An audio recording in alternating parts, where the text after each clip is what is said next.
Hello guys, स्वागत है आपका एक एकेडमी पे। आज आप सीखने वाले हैं एग्जैक्ट डिफरेंशियल इक्वेशन। आज आप सीखेंगे एक डिफरेंशियल इक्वेशन को हम देख के कैसे डिटरमाइन कर सकते हैं कि वो एग्जैक्ट है या नहीं है, और अगर वो एग्जैक्ट है तो उसका सॉल्यूशन फाइंड करने के लिए क्या क्या स्टेप्स हमें अप्लाई करने पड़ेंगे, और वो स्टेप्स अगर आपको नहीं अप्लाई करने हैं तो आपके पास एक शॉर्टकट भी है जिसे आप अप्लाई करके उसका सॉल्यूशन फाइंड कर सकते हैं। वीडियो शुरू करने से पहले आपसे गुजारिश है, अगर आपको वीडियो अच्छी लगे तो प्लीज़ उसे लाइक, सब्सक्राइब और शेयर करना ना भूलें। तो चलिए वीडियो शुरू करते हैं। एग्जैक्ट डिफरेंशियल इक्वेशन, आपको एक ऐसे फॉर्म में डिफरेंशियल इक्वेशन गिवन होगी, ओके, जिसमें से आपको m और n को डिटरमाइन करना पड़ेगा। वो कैसे करेंगे हम देखेंगे आगे क्वेश्चन में। तो चलिए देख लेते हैं इसे एग्जैक्ट हम कैसे कह सकते हैं। तो पहले हमें dm/dy फाइंड करना पड़ेगा, और फिर हमें dn/dx फाइंड करना पड़ेगा, और फिर हमें चेक करना पड़ेगा क्या dm/dy की वैल्यू इक्वल है dn/dx से। अगर हाँ ये इक्वल है तो आपकी डिफरेंशियल इक्वेशन क्या है, एग्जैक्ट है। आपकी डिफरेंशियल इक्वेशन एग्जैक्ट है। और अगर आपकी डिफरेंशियल इक्वेशन एग्जैक्ट है तो आपको उसका सोल्यूशन फाइंड करना होगा, और अगर सोल्यूशन फाइंड करना है तो उसके 3 स्टेप्स हैं। स्टेप नंबर 1 है p is equals to integration of m dx। Okay, p is equals to integration of m dx। यहाँ जो हमें m मिलेगा ना, m x, y, उसका इंटीग्रेशन करना है हमें विथ रिस्पेक्ट टू x। फिर सेकेंड स्टेप है n is equal n minus D P by D Y, n minus D P by D Y. यहाँ n क्या है, यहाँ n हमारा ये है, ये वाला n। तो इससे हमें n minus D P by D Y जो हमें p मिलेगा ना इंटीग्रेशन करके, उससे उसे हमें डिफ्रेंशिएट करना है विथ रिस्पेक्ट टू y, और सब्ट्रैक्ट करना है n से, ये वाले n से। और third and the last step p plus integration of n minus D P by D Y into D Y. क्या है, हमने जो सेकेंड स्टेप में फाइंड किया था ना n minus D P by D Y, उसका इंटीग्रेशन करना है और p से उसको ऐड कर देना है। बस सिंपल है। p की वैल्यू जो मिलेगी p plus integration of n minus D P by D Y into D Y is equals to C. इसे आप नोट डाउन कर लीजिए। ये है आपका shortcut, integration of m dx plus n dy is equals to C. लेकिन इस shortcut में आपको एक छोटा सा चेंजेस करना होगा। क्या कि इंटीग्रेशन ऑफ m dx में आपको y कांस्टेंट लेना है, मतलब जो कांस्टेंट होता है हम उसका इंटीग्रेशन नहीं निकाल सकते, उसे हम इंटीग्रेशन के बाहर लिख देते हैं, ओके।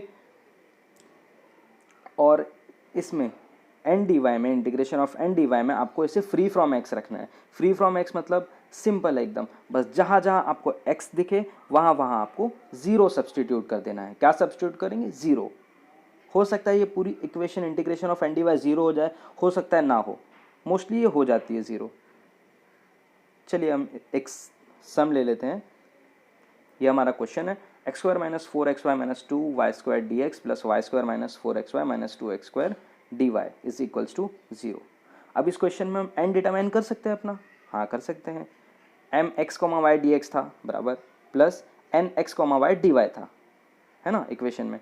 तो इससे हमारा m मिलता है X square minus 4xy minus 2y², okay. फिर m मिल गया, n क्या होगा, n ये होगा, है ना।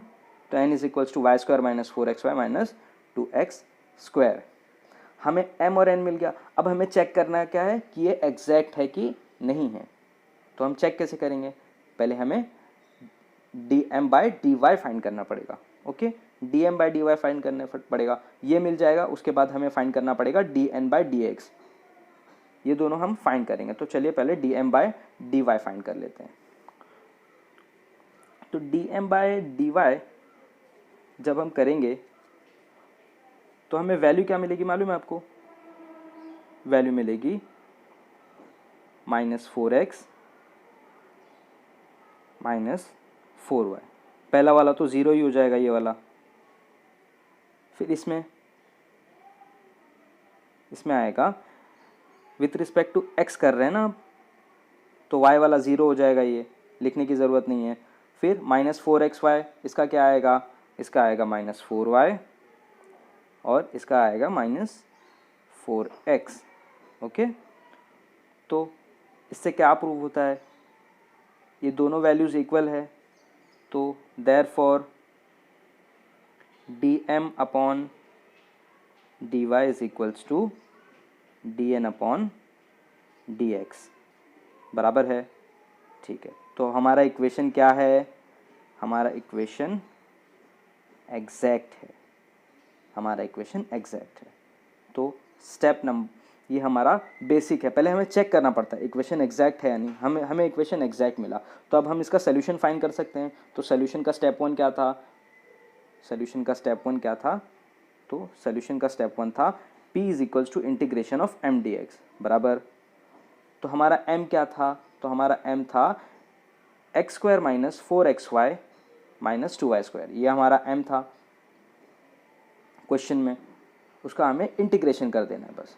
तो इंटीग्रेशन करेंगे, चलिए करते हैं इंटीग्रेशन। इंटीग्रेशन करेंगे तो हमें मिलेगा x का क्या मिलेगा इंटीग्रेशन, x³/3, x³/3। 4xy का इंटीग्रेशन क्या मिलेगा हमें, तो 4xy का इंटीग्रेशन हमें मिलेगा 2x² बराबर है। फिर 2y² का इंटीग्रेशन क्या मिलेगा हमें, तो 2y²x, ये हमें मिलेगा। ये कर दिया हमने। अब हमें किस पे जाना है, अब हमें जाना है स्टेप नंबर 2 पे। हमें इधर p मिल चुका है, तो हमारा स्टेप 2 है n माइनस dp/dy। तो हमारा n क्या है, तो हमारा n है y² minus 4xy minus 2x²। अब हमें जो p मिला था स्टेप 1 में, उससे उसका हमें डेरिवेटिव निकालना है with respect to y। Okay, तो हम उसका डेरिवेटिव निकालेंगे। तो चलिए निकालते हैं। पहले तो हम ये n को एज इट इज़ उतार लेंगे। ओके, तो उतारते हैं। n क्या था, y² minus 4xy minus 2x²। अब इसका डेरिवेटिव निकालेंगे हम। तो डेरिवेटिव निकालने के बाद क्या वैल्यू मिलेगी हमें, तो पहले वाले का तो ज़ीरो ही हो जाएगा, दूसरे वाले का आएगा माइनस 2x², फिर माइनस 4xy बराबर है, बराबर। चलिए इसको ब्रैकेट क्लोज करते हैं। अब अगर आप ध्यान से देखें तो ये 2x² और ये 2x² कट रहा है, और ये 4xy और ये 4xy कट रहा है। तो अल्टीमेटली हमारे पास वैल्यू क्या बची, हमारे पास वैल्यू बची y²। ये y² वैल्यू है n माइनस dp/dy की। चलिए नेक्स्ट स्टेप देखते हैं, स्टेप 3। स्टेप 3 कहता है p plus integration of n minus dp/dy into dy is equals to c। तो हमें p मिल गया था, जी हाँ हमें बिल्कुल मिल गया था p। p था x³/3 minus 2x² minus 2xy²। अब n माइनस dp/dy भी हमने पिछले स्टेप में फाइंड किया है, तो उसका इंटीग्रेशन कर देना है बस विद रिस्पेक्ट टू dy। लिखा हमने y² इंटू dy। चलिए अब इसे इंटीग्रेट कर लेते हैं। पहली बात, ये p की वैल्यू एज इट इज़ आएगी, तो उसे उतार लेते हैं। x³/3 minus 2x² y minus 2xy²। अब ये क्या आएगा, प्लस इंटीग्रेशन ऑफ y² आता है y³/3 is equals to c। Okay, हमें तो अब स्टेप 3 की वैल्यू मिल गई। तो ये स्टेप 3 जो है ना, यही है हमारा सोल्यूशन। ओके, यही है हमारा सोल्यूशन। और अगर आप ये 3 स्टेप से नहीं करना चाहते आप, तो चलिए एक और क्वेश्चन सॉल्व करते हैं, जिसे हम शॉर्टकट मेथड से सॉल्व करेंगे, जो हम सबको पसंद है।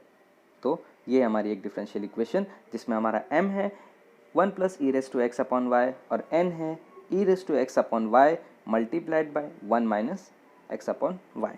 तो हमें शॉर्टकट लगाना है, पर इसमें भी हमें इस पहले चेक करना पड़ेगा क्या ये एग्जैक्ट है या नहीं। तो हम एग्जैक्ट है या नहीं ये चेक करने के लिए क्या करते हैं, dm/dy और dn/dx फाइंड करते हैं, फिर चेक करते हैं इनकी इक्वालिटीज़। अगर ये इक्वल हैं तो हमारी इक्वेशन एग्जैक्ट है। अगर आप इसे डेरिवेट करते हैं, इसे और इसे, ये दोनों इक्वेशन को, तो आपको सेम वैल्यू मिलेगी।